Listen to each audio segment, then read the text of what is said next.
Don Lemon. Not him again.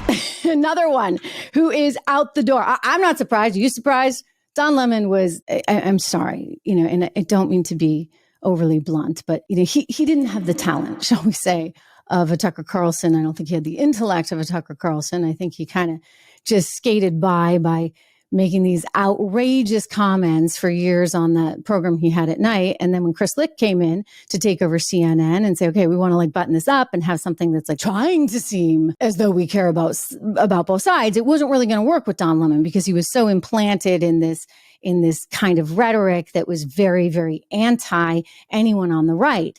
And he's just had a series of blunders and a series of massive mistakes. I mean, consider what he said about Nikki Haley, trying to suggest that she's not in her prime because she can't have kids anymore. I mean, it was just a wild, stupid thing to say. And I'm like, where are the women? Why wasn't he fired then? Nikki Haley isn't in her prime. Sorry. When a woman is considered to be in her prime in her 20s and 30s and maybe 40s. What are you talking? Wait. That's not according to me. Prime for what? It depends. I mean, it's just like prime. If you look it up, if you Google when is a woman in her prime, it'll say 20s, 30s, and 40s. This makes no sense. You make no sense. I mean, women need to do a better job at this. You look at how well men are doing, saying no on Anheuser-Busch. I'd like to see a little bit more of that action from women, whether it's Don Lemon or Nike shoes, by the way. Anyway, Don is gone. It took that interview with Vivek, who, by the way, is going to be on the show this week, so stay tuned.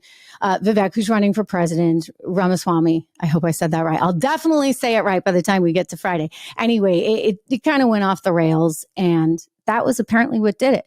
So he's done after 17 years.